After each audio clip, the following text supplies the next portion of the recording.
Good morning. Woohoo! How's everybody doing this morning? Well, my topic is falling in love with creation. Isn't it wonderful how Spirit gives us the opportunity to be creative and to do things just a little bit different than normal? No tie, no sports jacket. Very unusual for me. A little bit of a background on this falling in love with creation thing. Normally I have a quick look the night before on the topic just to see if my mind can get to work on it while I'm sleeping. And then in the morning I get up, around 4:30, and I wait to see what comes to me. And nothing come to me this morning except my standard Christmas story that I tell. And I'm going, well, how can I fall in love with creation when nothing's happening? And I started to get a little bit of panic. And then, well, it said, just get started on this and it'll come to you. So I got started on it. And then my mind said, go to this file that I have. So I had to go and dig it all out. And I started going through it. And as I went through it, it said, pick this out, pick that out, do this, do that. And all I ended up with was no points, but a bunch of interesting stories. And what a way to go about the Christmas and the holiday and the New Year experience, other than starting at the end and working towards today. So I'm going to start at the end and work forward to the beginning of the talk. Isn't that interesting? Yeah? Okay. And I really don't have a whole lot of points to make. I'm going to throw in a couple of comments. All I got is a bunch of stories. And I'm going to read these stories and allow you to let them sink in and take what you need from them to guide you with all of your activities over the next 3 weeks. So, what I want to do is I want to start at the end, and of course that's New Year's. Woohoo! We start the new year. So, what I want to start out with is a recipe for a Happy New Year. And if you work with these ideas and take them into consciousness, then you will create for yourself a wonderful New Year experience. So we want to start there and get you back to where we are today and what you can do. So, first thing you do is you take 12 full growing months. Select only those which are thoroughly free from all old memories of bitterness, rancor, hate, and jealousy. Clean them completely free from every clinging spite. Pick all of the specks of pettiness and littleness off, and in short, see that each one of these months is free from all the past so that they are as fresh and clean as when they first came from the great storehouse of time. Next, cut these months into 30 or 31 equal parts. They will only keep for 1 year, so do not attempt to make up the whole batch at one time. Far too many people spoil the entire lot this way. Rather, prepare but one day at a time. Making all them list of all the things you're going to do different on January 1st, and then January 2nd you found out you haven't done any of them yet, and you've broken all of those. So, you got to start with just a little bit. Don't do it all at one time. Into each day, put 12 parts of faith, 11 parts of patience, 10 of courage, 9 of work. Some people omit this ingredient and so spoil the flavor of the rest. 8 of hope, 7 of fidelity, 6 of liberality, 5 of kindness, 4 of rest. Leaving this out is like leaving the oil out of the salad. Don't do it. 3 of prayer, 2 of meditation, and 1 part only of a well-selected resolution. For spice and sweetening, according to our scruples, add about a teaspoonful of good spirit and a dash of fun, a pinch of folly, a sprinkling of play, and a heaping cup of good humor. Pour love ad libitum into the whole and mix with vim and vigor. Cook thoroughly with a fervent heart. Garnish with a few smiles and a sprig of joy. Then be sure to serve with quietness, unselfishness, and cheerfulness. And a happy new year is a certainty. Remember, with a smile and a prayer, 12 new and wonderful and glorious months have been issued in your name to do with as you wish. Father Time has signed your note so that you've been issued a credit card for the entire year. If you make a mistake, be sure you don't make the same one over again. Laugh at difficulties and they will soon vanish. Attempt heavier responsibilities and you will find them growing lighter.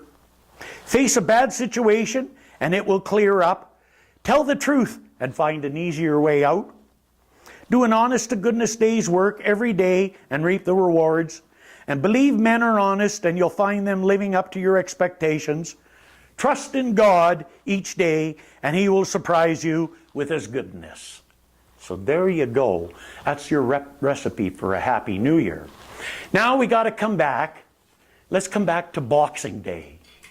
Boxing Day traditionally is the day after all the Christmas shopping has been done and all the presents are opened, and we get a chance to sit back and reflect on things. And then sometimes what happens is we find our mind going to all the debt and the bills we've created to get into this happiness. So, and it causes a lot of problems. Anybody ever get caught with overspending at Christmas time before? Never. Yeah. And you know, the bad thing about that is that we get in touch with the idea that we have to give something to give a value. And I'm going to tell you, each one of these I got a little story to tell you. I got a story to tell you of a very relatively prosperous family that I had in my church in Red Deer. And they had taken some devastating events during the year and had basically lost everything they owned. And for the first time in their life, they didn't have any money to buy any gifts for their kids. Now, their kids were all adults in that, but that doesn't matter because they were always very well off and always bought lavish gifts. And so they were destitute. And they come to me saying, we don't know what we're going to do this year for Christmas. It's going to be the worst Christmas we've ever had. Just because they couldn't buy any gifts. I said, wrong. This is going to be the best Christmas you've ever had. Well, they looked at me kind of funny and muttered some things under their breath that I don't want to repeat. And so what I charged them with is finding out what the true meaning of the season is, and it's about giving from the heart. It's not about the gift, it's about the giver.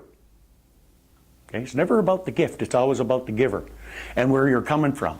So what I had them do was I had them hand make Christmas cards personally and creatively from them to each of their children. Okay? I had them, that was their assignment to do, and not just a little bit here and there and pick up one and that. No, they had to create these cards. And they put a lot of time and energy in it. And you know, they had what they said was one of the best Christmases they've ever had.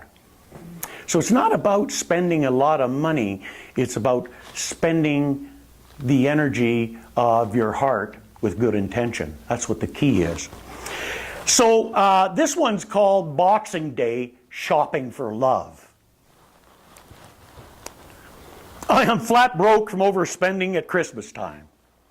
But I need to go shopping again soon because I'm completely out of self-respect. I have said things I wish I could take back and I'm not feeling too good about myself.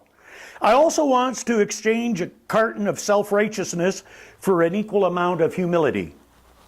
I hear that it is less expensive and wears well, and while I'm at it, I'm going to check on tolerance and see if there is any available in my size. I must remember to try and match up my patience with the little I have left. My neighbor is loaded with it, and it looks awfully good on her. I was told the same department has a repair shop for mending integrity. Mine has been frayed around the edges from too much compromising. If I don't get it refurbished soon, there won't be any left. I almost forgot the most important thing of all, compassion. If I see someone, no matter what color, size, or shape, I'm going to stock up heavily regardless of the price. I have run out of it so many times and I always feel ashamed when it happens. I don't know why it's taken me so long to get around to go shopping for these items. They don't cost nearly as much as some of the frivolous things I bought at Christmas time, and I get a lot more satisfaction from them. Yes, I'm going shopping today, and I could leave my checkbook and credit cards at home. The things I'm looking for have nice no price tags. What a joy. You know, it's about being in a certain place and making a decision to being able to help someone or to give of yourself in a way that doesn't have nothing to do with buying a gift. A few years ago, I was up in the Brentwood Shopping Center. I was actually going to go for coffee, and I was just getting out of my car, and I seen this young young mother coming to the car, and she was crying and had a difficult time getting the door open and things like that. So I went over to her and said, "Is something wrong? What's happening here, you know?" And she just flooded, and what had happened was she'd gone in to buy some groceries because she didn't have any groceries to go home to with her 3 kids, and her money hadn't been deposited in the bank. There was no money, and she just didn't know what she was going to do. Okay? So there I was, in a situation where I had an opportunity to do something I never anticipated I would do or would have the opportunity to do. I said, "Okay, let's go. We're going back in the store." So I got the shopping cart, the grocery cart with her, and I went around and bought enough food for her to have a couple of 3 meals for her and her 3 kids. And it was kind of neat. I said, "Well, let's get a box of oranges." Well, she said, "You know, I appreciate that, but the kids don't really eat those kind of oranges. They don't like them." I said, "Well, what kind do they like? What do they like?" So we went and got that. So she was really good at that, letting me know what they liked and didn't. We went around and chopped up that, and I think it cost me $35 or $40 or whatever the case may be. But you know, that was the greatest investment I've ever made, was that $40. And you know, I know it helped her, okay, and her children. However, you have no idea how much it helped me. I felt like I got more out of it than she did. Okay? And it wasn't like I was looking for that. It just seemed to be the right thing to do. Okay? And to be able to give. Now, you see, it wasn't what I didn't have for everybody else or what I did have for everybody else. It wasn't about that at all. It's about what I had that I could freely give that would bring something of richness into someone's life that I never would have expected.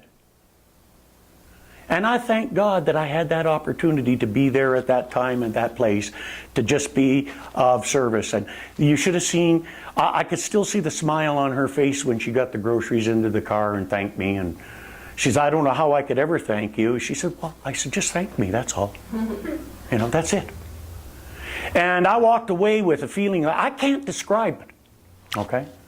But it's not about spending all that money to get all of those things. It's about the simple little things about you or me just showing up and making a difference in someone's life when the opportunity is there. God, that felt good. And I thank God every day I think of that for the experience I had.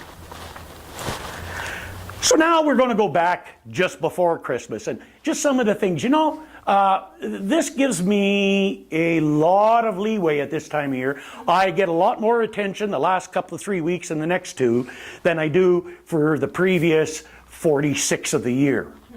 Okay? It's a fact, I do.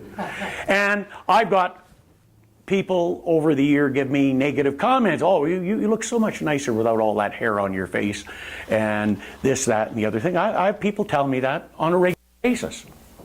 Or people don't like beards or whatever the case may be. However, I don't do it for the 46 weeks of the year that it may not be relevant. I do it because of the 6 weeks that are.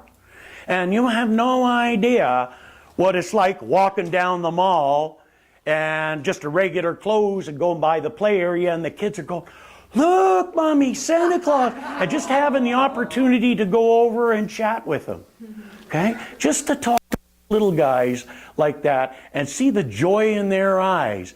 So that is worth all of the other comments that sometimes roll by me, that I just let roll off me, because I get something that a lot of people never get a chance to experience.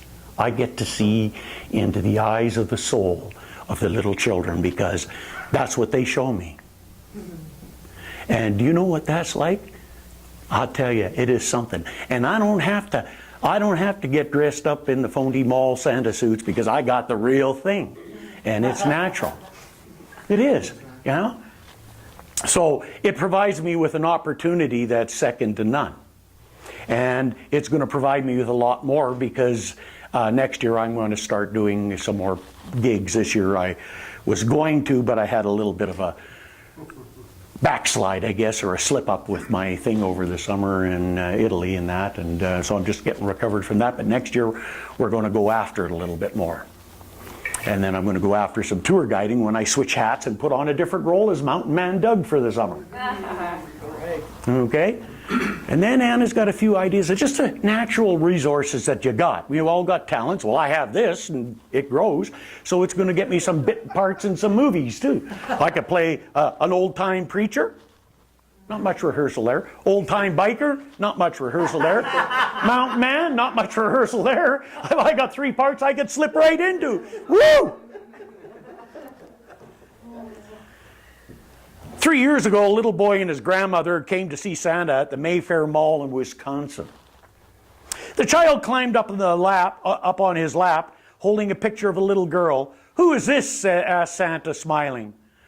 "Your friend? Your sister?" "Yes, Santa," he replied. "My sister Sarah, who is very sick," he said sadly. Santa glanced over at the grandmother, who was waiting nearby, and saw her dabbing her eyes with a tissue. "She wanted to come with me to see you." "Oh, so very much, Santa," the child exclaimed. "She misses you," he added softly. Santa tried to be cheerful, encouraged a smile to the boy's face, asking him what he wanted Santa to bring him for Christmas. And when they finished their visits, the grandmother came over to help the child off the lap and started to say something to Santa, but halted. "What is it?" Santa asked warmly. "Well, I know it's really too much to ask you, Santa, but," the old woman began, shooing her grandson over to one of Santa's elves to collect the little gift which Santa gave all his young visitors. "The girl in the photograph, my granddaughter, well, you see, she has leukemia and isn't expected to make it even through the holidays," she said through her tear-filled eyes. "Is there any way, Santa, any way possible that you could come to see Sarah? That's all she's asked for Christmas is to see Santa." Santa blinked and swallowed hard and told the woman to leave the information with his elves as to where Sarah was, and he would see what he could do. Santa thought of little else the rest of the afternoon. He knew what he had to do. What if it were my child lying in the hospital bed dying, he thought with a sinking heart. This is the least I can do. When Santa finished visiting him and all the boys and girls that evening, he retrieved from his helper the name of the hospital where Sarah was staying. He asked his assistant, the assistant location manager, how to get to the children's hospital. "Why?" Rick asked with a puzzled look on his face. Santa relayed to him the conversation with Sarah's grandmother earlier that day. "Come on," he said, "I'll take you there," Rick said softly. Rick drove them to the hospital and came inside with Santa. They found out that which room Sarah was in, and a pale Rick said he would wait out in the hall. Long story, but good. Santa quietly peeked into the room through the half-closed door and saw little Sarah on the bed. The room was full of what appeared to be her family. There was a grandmother, the girl's brother he'd met earlier that day. A woman, whom he guessed was Sarah's mother, stood by the bed, gently pushing Sarah's thin hair from her forehead. And another woman, who he discovered later was Sarah's aunt, sat in a chair near the bed with a weary, sad look on her face. They were talking quietly, and Santa could sense the warmth and closeness of the family and their love and concern for Sarah. Taking a deep breath and forcing a smile on his face, Santa entered the room, bellowing a hearty, Ho, ho, ho! Santa! Shrieked little Sarah weakly as she tried to escape her bed to run to him, IV tubes intact. Santa rushed to her side and gave her a warm hug. A tender child, the age of his own son, 9 years, gazed up him with wonder and excitement. Her skin was pale and her short tresses bore telltale bald patches from the effects of chemotherapy, but all he saw when he looked at her was a pair of huge blue eyes. His heart melted, and he had to force himself to choke back the tears. Though his eyes were riveted upon Sarah's face, he could hear the gasps and quiet sobbing of the women in the room. And as he and Sarah began talking, the family crept quietly to the bedside, one by one, squeezing Santa's shoulders or his hand gratefully, whispering, "Thank you," as they gazed sincerely at him with shining eyes. Santa and Sarah talked and talked, and she told him excitedly all the toys she wanted for Christmas, assuring him she had been a very good girl that year. As their time together dwindled, Santa felt his spirit to pray for Sarah and asked for permission from the girl's mother. She nodded in agreement, and the entire family circled Sarah's bed, holding hands. Santa looked intensely at Sarah and asked if she believed in angels. "Oh, yes, Santa, I do," she exclaimed. "Well, I'm going to ask that the angels watch over you," he said. Laying one hand on the child's forehead, Santa closed his eyes and prayed. He asked that God touch little Sarah and heal her body from the disease. He asked that the angels minister to her and watch her and keep her. And when he finished praying, still with the eyes closed, he started singing softly, "Silent night, holy night, all is calm, all is bright." The family joined in, still holding hands, smiling at Sarah and crying tears of hope, tears of joy for this moment, as Sarah beamed at them all. When the song ended, Santa sat on the side of the bed again and held Sarah's small, frail hand in his own. "Now, Sarah," he said authoritatively, "you have a job to do. And that is to concentrate on getting well. I want you to have fun playing with your friends this summer. And I want to see you at my house at the Mayfair Mall this time next year." He knew it was risky proclaiming that to the little girl who had terminal cancer, but he had to. He had to give her the greatest gift he could, not dolls or games, but the gift of hope. Yeah. "Yes, Santa," Sarah exclaimed with her eyes bright. He leaned down and kissed her on the forehead and left the room. Out in the hall, the minute Santa's eyes met Rick's, a look passed between them, and they wept unashamed. Sarah's mother and grandmother slipped out of the room quickly and rushed to Santa's side to thank him. "My only child is the same age as Sarah," he explained quietly. "This is the least I could do." They nodded with understanding and hugged him. 1 year later, Santa Mark was again back at the set in Milwaukee for a 6-week seasonal job that he loves to do so much. Several weeks went by, and one day a child came up to him and sit on his lap. "Hi, Santa, remember me?" "Of course I do," Santa proclaimed, as he always does, smiling down at her. After all, the secret to being a good Santa is to always make each child feel as if they were the only child in the world at that moment. "You came to see me in the hospital last year." Santa's jaw dropped. Tears immediately sprang in his eyes, and he grabbed this little miracle and held her to his chest. "Sarah," he proclaimed. He scarcely recognized her, for her hair was long and silky and her cheeks were rosy, much different from the little girl he had visited just 1 year before. He looked over and saw Sarah's mother and grandmother in the sidelines, smiling and waving and wiping their eyes. That was the best Christmas ever for Santa Claus. He had witnessed and been blessed to be the instrumental in bringing about the miracle of hope. This precious little child was healed, cancer-free, alive and well. He silently looked up at the heaven and humbly whispered, "Thank you, Father. 'Tis a Merry Christmas."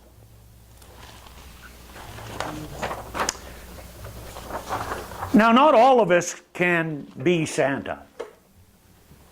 Okay? And we don't have to all wait to Christmas.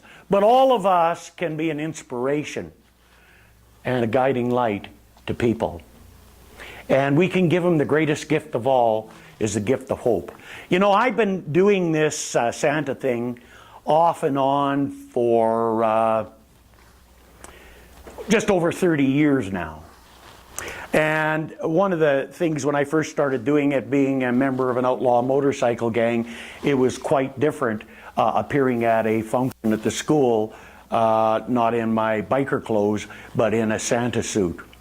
And seeing the reception that I received and how different it was, and to seeing, oh, you're going to have trouble with this boy, he's the worst boy in the whole school, and to have that little character sit on my knee and look in my eyes, pure unadulterated love.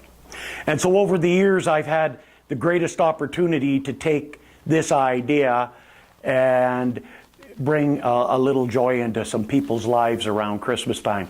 I can't count the number of times that somebody said to me, "Hey, we got these kids here in this house. Their parents don't have much money. They're having a hard time. They couldn't even get to the mall to see Santa. Do you think you could go see him?" I would go, and I'd end up going, and I'd just knock on the door. Never met the people, have no idea who they were, never seen them since. But I would just go in and do my thing, and then whew, just leave. Okay? And I'd be doing that on December 24th. I have one. We have a guy I met in the hospital. His children and his grandchildren are coming from North Carolina for Christmas, so they're going to be spending their Christmas away from home and in a different environment. You know, kids get pretty protective about their Christmas experience, and that when you take them out of a place like that, it disturbs them. So Santa's going to be appearing to greet them to Canada. Okay, so I really enjoy doing stuff like that, and one of the greatest ones I had is I didn't go to Montana this one year for Christmas. So a bunch of my old buddies that I went to high school with in Banff always get together on Christmas Eve for a few drinks in the Crown and Anchor pub up there. It was just a tradition they've been doing for years. So this year I went up there, and we were sitting in the pub, and across the way there was a bunch of people from Australia and their families, and there were some young kids there, 3 or 4 young kids.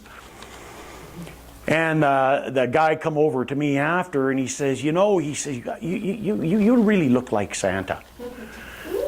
Even though you don't have a suit or nothing. And, you know, my kids are really having a hard time being away from Australia and worrying about Santa and all of this. Do you think you could do me a favor and maybe just bring them over and pretend you're Santa and do the gift?" I said, "I can do better than that. Give me your gifts," because I had my Santa suit out in the car. Well, if you got to carry it around with you at Christmas, because you never know when you're going to have a chance to need it. So there I was, you know, and I went out, put my Santa suit on, and I come in with this bag of toys, and I walked over there, and you should have seen the difference on those kids' faces. Unbelievable. You couldn't have given them $1 million, they wouldn't have taken it. They wouldn't have been interested. Not interested. Santa actually was here and had a gift for them. So I did that, went and disappeared, come back and had a beer. They didn't even know it was me. Okay? And the guy was just, he just said there was no words to thank me. I said, "Well, no, you've already given me the greatest gift you could, was giving me the chance to do that." Okay? So, you know, you don't have to be Santa, and you don't have to wait to Christmas to do that. If you got that in your heart to be a way to be of an inspiration done to service to people, life will seek those opportunities out for you and present them. All you got to do is grasp them and go for it. So I never know when I'm doing this thing, I never know where something's going to come out of left field or how it's going to work. But I've been doing this kind of stuff for over 30 years, and not a whole lot, just a bit here or a bit there or whatever. And I can't begin to explain the joy it brings to me. And I know other people appreciate it too, because I could see that in them. So that's my next story. Now the next one here, what we're going to do is take it back, way back, a couple of thousand years, and we're going to talk about that and talk about, why is that so significant and relevant today to us, and what can I learn about my individual journey for me about the birth of the Christ. And in Matthew chapter 2, verse 1 to 12, now when Jesus was born in Bethlehem of Judea in the days of Herod the king, behold, there came wise men from the east to Jerusalem. Now I'm going to stop there. We have the standard historical account and story, but keep in mind, back in the days when the Bible was first brought about, they didn't have little pocket Bibles to carry around, and nobody could hang on to all the slate. So how they explained spiritual principle was by telling stories. That's why there's some really heavy-duty, terrible stories in the Bible, because they were actual historical accounts, but they're talking about spiritual truth. So you have to go into what we call metaphysics. We go into the inner meaning. So the wise men in this story represent the stored up resources of the soul, which rise to the surface when the depths are stirred by a great spiritual revelation. So when we have a spiritual revelation in our life, when we have something happen, this is the wisdom of the soul that's bringing all this to us. This is the wise men that come to us to be able to help us guide us through the experience if we're open and receptive, and we can get out of our ego. We have to get out of the ego, and we have to allow Spirit to work through us. If you're into acronyms, ego is edging God out. Okay? So we have to get out of that. Am I listening to this? Oh, yeah, okay, got it. Saying, where is he that is born King of the Jews? For we have seen his star in the east, and have come to worship him. The star in the east really represents our intuition. It's the inner conviction of our divine sonship. It's our inner consciousness. So that's our intuition, the star in the east. When Herod the king had heard these things, he was troubled, and all of Jerusalem was with him. So Herod the king represents the ego. Okay? And so anytime you get a new idea to do something, you're upsetting the status quo in your life, and then the ego comes up to tell you why you shouldn't do it now, or why you should put it off, or why it isn't a good reason to do this. Does that happen to you when you come up with a new idea? Once you get a good idea, and then you get all these ideas why you shouldn't do it, because the ego wants to maintain the status quo, like Herod. He thought he was in control. We know the Spirit is. We just think we're in control. And so he was freaking out, basically. That's my interpretation anyhow. And when he had gathered all the chief priests and the scribes and the people together, he demanded of them where Christ should be born. And they said unto him, in Bethlehem of Judea, for thus it is written by the prophet, and thou, Bethlehem, in the land of Judea, art not the least among the princes of Judea. For out of thee shall come a governor that shall rule the people of Israel. So when you're talking about making a major change, and that's going to be the status quo, the old status quo goes, hey, we don't want this. We're going to get rid of the new idea. We're going to kill it. So thou shalt not kill does not only mean a physical killing of somebody, it is also metaphysically means don't kill your ideas. Okay? There's both the outer and the inner meaning of this. So we got to look at both of those. And then Herod, when he had privily called the wise men, inquired of them diligently what time the star appeared. And he sent them to Bethlehem and said, go and search diligently for the young child, and when you have found him, bring word to me again, that I may come and worship him also. And you know how your ego is a little bit deceiving sometimes and tries to trick you out of doing the right thing just to stay into doing the wrong thing. Can I give you a good example of that? Anybody tried to give up a bad habit and had problems with it? And you're real clear that you're going to do it, then the eagle said, well, you know, maybe you should start on Sunday instead of Wednesday on your diet. I don't need to go any further, do I? Okay, good. So you know the deception of the ego there. That's the same as the Herod here. Okay. And when they had heard the king, they departed. And lo, the star which they saw in the east went before them, till it came and stood over where the young child was.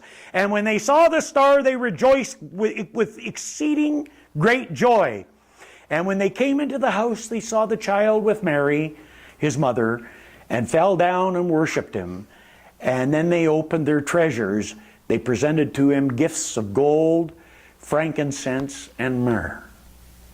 So the soul, when we opened up to the guidance from that inner self, from the soul, gives us these three gifts. The gift of gold represents the riches of spirit. The spirit has all these great riches to give us. And don't think it's just about your bank account. You can have great wealth without having anything in your bank account. Great prosperity because it's in life's experience. You don't need money. You just need the desire to experience it. The money will come. If you say you need money, you could block your opportunities. The frankincense gives us the beauty of spirit. And you want to really practice this? But just go home and pretend you're just getting up again this morning and strip down and get in the shower. And then get out and just stand nude in a full-length mirror and just admire the temple of the living spirit in you, uniquely as you, and just bask in the beauty of His Spirit expressing in this physical form this way. And you might as well get used to it, because you can't take it down to the used auto body shop and trade it in for a new car. It just don't work like that. I tried it. Been there, done that, got a coffee shirt, t-shirt, pencil, cup, coffee cup, t-shirt, and could write a book on it. Don't work like that. The beauty is here. Oh, you might not like it, but you're stuck with it. So you may as well enjoy to be comfortable with it. You got to get comfortable in your own skin. And the gift of myrrh is the eternity of spirit. And you know, there is something here that I come to learn, and I've always been curious about, is what can I take with me when I leave? Everybody wants to know that, because you should see some of the stuff they put in coffins. Oh my God, I couldn't believe it, because they might need it later. Well, not quite, folks. That don't work like that. Then there's two schools of thought. When you're dead, it's over. And when you're dead, you go on. So you might as well work at the go on one, because if it's over when you're dead, it doesn't really matter. But if there is a going on one, you might as well work at it. So I have found something that you can take with you. And you got to start working on it right today. You see, the only thing that leaves what we teach is the soul, the onward progression of the soul. So the soul goes and everything here stays. So how can I take something? I can take the richness of the soul, and I can enrich my soul while I'm here. And there is only one way to enrich your soul. Your soul is enriched by experience. So we've got to get out there and participate fully in life and experience it and take chances and risk and do something different. Go to Chicken Soup in the Soul there. One of the first stories Mark Victor Hansen wrote is try something different. So sometimes working harder at it isn't going to do it to you. You got to try something different. He was watching a fly in a story against a window pane trying to get out. And there's an open door 3 feet away, and the fly was wasting all its miserable little life trying to get out that window, and over here was the doorway to its freedom. And that's what we got to do, is we've got to try something different. Now, the last thing here that I want to talk about on this one, and being warned of God in a dream that they should not return to Herod, they departed into their own country another way.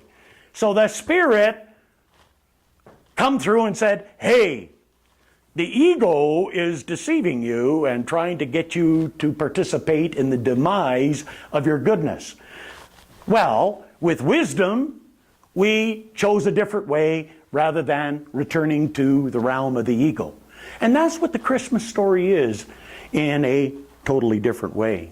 Well, I have a little longer today, but I hope you don't mind. There's a few good stories here. I'm going to go to conclusion here. I got more stories, but more stories. Okay, hey, we got another story here. Okay, so what is Christmas really all about? And it's all about making a difference in your life. And you do that by perhaps making a difference in somebody else's. This is what Christmas is all about. Paul never had much compassion for the lazy or those who squandered their means and then never had enough for the necessities. But for those who were genuinely in need, his heart was as big as all outdoors. It was from him that I learned the greatest joy in life comes from giving, not receiving. It was Christmas, 1881. Don't matter what the date is, it's the same story. I was 15 years old and feeling like the world had caved in on me because there just hadn't been enough money to buy me the rifle I wanted for Christmas. We did chores early that night for some reason. I just figured Paul wanted a little extra time so we could read the Bible. After supper was over, I took my boots off and stretched out in front of the fireplace and waited for Paul to get down the old Bible. I was still feeling sorry for myself, and to be honest, I wasn't in much of a mood to read Scripture, but Pa didn't get the Bible. Instead, he bundled up again and went outside. I couldn't figure it out because we had already done all the chores. I didn't worry about it long though. I was too busy wallowing in self-pity. Poor me. You know, we all got those great stories. Soon Pa came in. It was cold and clear night out, and there was ice on his beard. "Come on, Matt," he said. "Bundle up good. It's cold out tonight." I was really upset then. Not only wasn't I getting the rifle for Christmas, now Pop was dragging me out in the cold and for no earthly reason that I could see. We'd already done all the chores and I couldn't think of anything else that needed doing, especially not on a night like this, but I knew Pop was not very patient at one dragging one's feet when he had told him to do something. So I got up and put my boots back on and got my cap, coat, and mittens, and Ma gave me a mysterious smile as I opened the door to leave the house. Something was up, but I didn't know what. Doesn't that just kind of get all kinds of things come into your mind about what's going to happen? Outside, I became even more dismayed. There in front of the house was the big work team, already hitched up to the big sled. Whatever it was we were going to do wasn't going to be a short, quick little job, I could tell. We never hitched up this sled unless we were going to do some big hauling, a big load. Paul was already up on the seat, reins in the hands, and I reluctantly climbed up beside him. The cold was already biting at me. I wasn't happy. When I was on, Pa pulled the sled around the house and stopped in front of the woodshed. He got off and I followed. "I think we'll put some high sideboards on," he said. "Help me here." The high sideboards, it had been a bigger job than I wanted to do with just the low slide boards on, but whatever it was we were going to do would be a lot bigger with the high sideboards on. So we were in for something neat here. After we'd exchanged the sideboards, Pa went into the woodshed and came out with an armload of wood. The wood I spent all summer hauling down from the mountain, and then all fall sawing blocks, splitting, stacking. What was he doing? Finally I asked, "Pa, what are you doing?" "Well, you've been by the widow Jensen's lately." "Haven't you?" he asked. The widow Jensen lived about 2 miles down the road. Her husband had died a year or so before and left her with 3 children, the oldest being 8. Sure, I'd seen her, but so what? Why? Well, I rode by there today, Pa said. Little Jakey was out digging around in the wood pile, trying to find a few chips. They're out of wood, Matt. That was all he said, and then he turned and went back into the woodshed for another armload of wood. I followed him. We loaded the sled up so high, I began to wonder if the horses would be able to pull it. Finally, Pa called to halt to our loading. Then he went into the smokehouse, and Pa took down a big ham and a side of bacon. handed them to me, told me to put them in the sled and wait. When he returned, he was carrying a sack of flour over his shoulder and a smaller sack of something in his left hand. "What's in that sack?" I asked. "Shoes. They're out of shoes. Little Jakey just had gunny sacks wrapped around his feet when he was out in the woodpile this morning. I got the children a little candy too." It just wouldn't be Christmas without a little candy. So we rode the 2 miles to the widow Jensen's home, pretty much in silence. I tried to think through what Pa was doing. We didn't have much by worldly standards. Of course, we did have a big woodpile, though most of what was left now was still in the form of logs. I would have to saw those blocks and split them before we could use them. More work for me. We also had meat and flour, so we could spare that, but I don't think we had any money. So why was Pa buying them shoes and candy? Really, why was he doing any of this? Widow Jensen had closer neighbors than us. It shouldn't have been our concern. We came from the blind side of the Jensen home and unloaded the wood as quietly as possible. Then we took the meat and flour and shoes to the door. We knocked. The door opened a crack, and a timid voice said, "Who is it?" "Lucas Miles, ma'am. Matt and my son Matt. Could we come in for a bit?" And the widow Jensen opened the door and let us in. She had a blanket wrapped around her shoulders. The children were wrapped in another, and were sitting in front of a fireplace with a very small fire that hardly gave off any heat at all. Widow Jensen fumbled with a match and finally lit the lamp. "We brought you a few things, ma'am," Pa said, and he set down the sack of flour. I put the meat on the table, then Pa handed her the sack that had the shoes in it. She opened it hesitantly and took the shoes out one pair at a time. There was a pair for her and one for each of the children. Sturdy shoes. The best shoes that would last. I watched her carefully. She bit her lower lip to keep it from trembling, and then tears filled her eyes and started running down her cheeks. She looked at Pa like she wanted to say something, but it wouldn't come out. "We brought a load of wood too, ma'am," Pa said. He turned to me and said, "Matt, go bring in enough to last a while. Let's get that fire up to size and heat this place up." Well, I wasn't the same person when I went out to bring the load of wood in. I had a big lump in my throat, and as much as I hate to admit it, there were tears in my eyes too. In my mind, I kept seeing those 3 little kids huddled around the fireplace, and their mother standing there with tears running down her cheeks with so much gratitude in her heart that she couldn't speak. My heart swelled within me, and a joy that I'd never known before filled my soul. I had given at Christmas many times before, but never when it had made so much difference. I could see we were literally saving the lives of the children.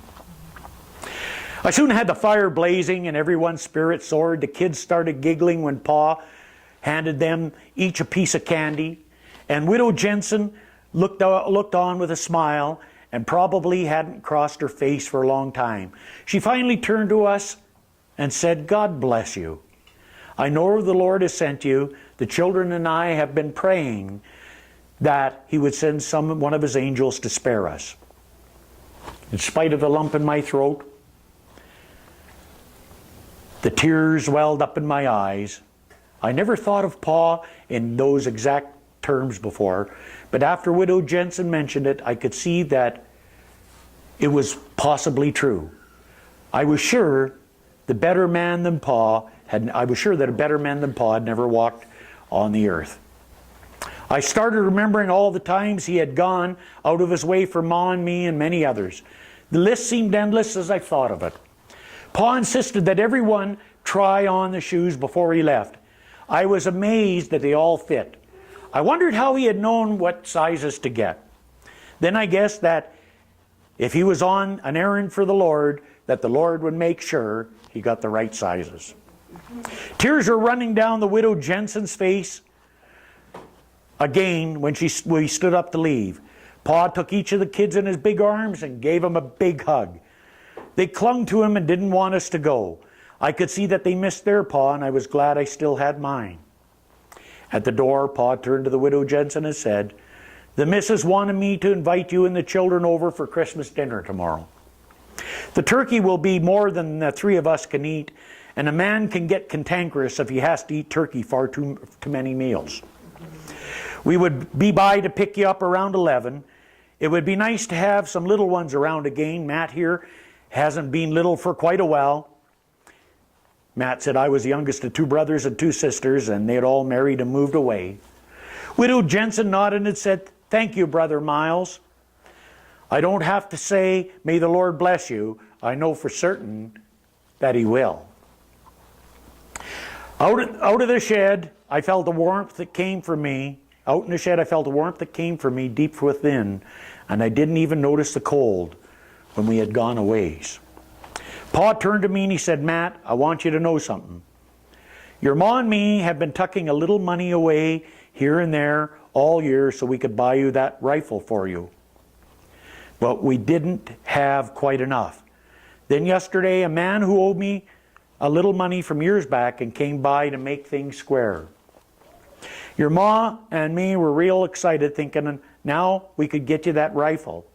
And I started into town this morning to do just that. But on the way, I saw little Jakey out there scratching in the woodpile with his feet wrapped in one of those old gunny sacks, and I knew what I had to do. Son, I spent the money for shoes and a little candy for those kids. I hope you understand." I understand, and my eyes became wet with tears. I understood very well that I was so glad Pa had done it. Now the rifle seemed very low on my list of priorities. Pa had given me a lot more. He had given me the look on Widow Jensen's face and the radiant smiles of her 3 children. For the rest of my life, whenever I see any of the Jensens or split a block of wood, I remembered, and remembering brought back the same joy I felt riding home beside my Pa that night. Pa had given me much more than a rifle that night. He had given me the best Christmas of my life. And you see, it's just these simple little things that you and I can do that we can bring a lot of joy into someone else's life. However, it's not just that. It's what we do for ourselves. Because keep in mind, when we have all these lack and limitations in our mind, that's the ego's perception. The soul doesn't look at it as good or bad or painful or sorrowful or any of that. The soul always perceives it as a learning experience. And that richness that man gave his son is a gift that will be passed on from generations in their family. It's the greatest gift that we can give, is being on that spiritual path and just finding some way to give. And people say, "Well, I got nothing to give." That's not true. Sometimes just giving of your presence, in a way, is more important. I can't begin to tell you the experiences I've had just wandering into a place, knocking on a door, showing up, and then leaving. I don't know how many times. I bet you I've done that 50, 60, 70 times over the years. And most of it's for people I've never known, never seen before, never seen against. Just somebody gave me a little cue and things like that, and I just went and did it. Wow! Do you think maybe that's had something to do with helping me with my spiritual journey and working at this and trying to become a better person? Absolutely. Absolutely. So that's the challenge, you see. The challenge is really to work it. Not to talk about it, but just to do it. And not to put any judgment on it, just to go do it and let it go. You don't have to know who the people are. You don't have to know what happened. Just go do it. I never get feedback on it. Hardly ever did I get any feedback. I'm not in it. I get the feedback right there. I get it right there on the spot when it's happening. So it's kind of neat. Well, okay. In conclusion, I did have a couple of more stories, but I got to get my conclusion here somewhere. Where is my conclusion? In conclusion, maybe, I want to talk about the final conclusion, and Dr. Holmes talks about this, and Dr. Holmes kind of puts it into perspective in 3 or 4 little passages on page 51. He said, one of the greatest difficulties in the new order of thought is that we are likely to indulge in too much theory and too little practice. As a matter of fact, we only know as much as we can prove by actual demonstration.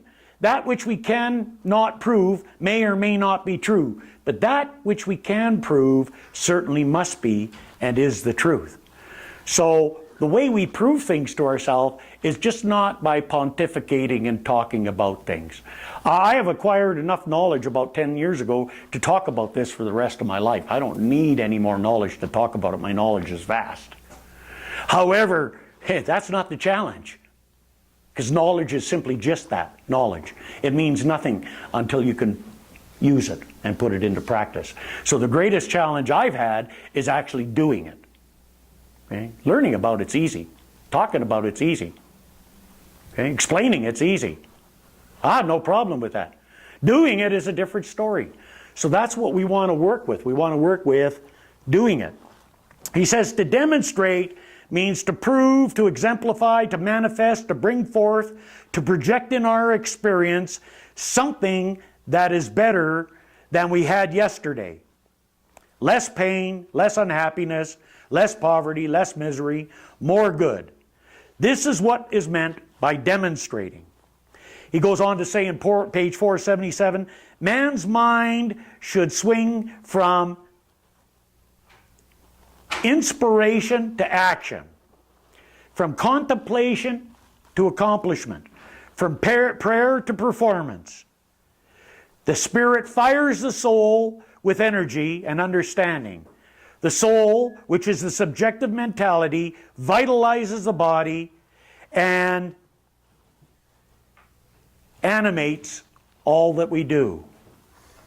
And he says, in conclusion, and these are my concluding comments, what the world needs is spiritual conviction followed by spiritual experience. That's the conviction within inside of ourselves and the experience. In my journey, I've had many, many opportunities to get to that conviction and to allow Spirit to work when I couldn't figure out what to do on my own because of the jams I was in or the experiences I was in. I would rather see a student of this science prove its principle than to have him repeat all the words of wisdom that have ever been uttered. It is far easier to teach the truth than it is to practice it. Fact. Anybody that teaches it will tell you that. If they don't tell you that and don't know that, then they have got a lot of learning to do yet. But the practice of truth is personal to each, and in the long run, no one can live our life for us. I'd love to be able to do. I had somebody say to me once, "Oh, Reverend Doug, you've got such a wonderful consciousness. I wish I could have your consciousness." And I said to her, "Dear, you better be careful what you're asking for, because if you get my consciousness, you also get all my memories, and you know where I come from." She said, "Well, maybe I'll keep my own." To each is given what he needs, and the gifts of heaven come to all alike. How shall we use these gifts is all that matters. To hold one thought steadfastly to the constructive, to that which endures, and to the truth, may not be easy in a rapidly changing world, but to the one who makes the attempt, much is guaranteed. So I know for you, as I know for myself going into this Christmas season, that what we shared here today brings some deep thought and some relative action into your experience that may be different and unique to whatever you've experienced before during this season. And I know that the Spirit is there for you and guides you to what it is that you can do to be able to enrich your soul. I know it, I accept it, I give thanks for it, and so it is. And so it is. Woohoo!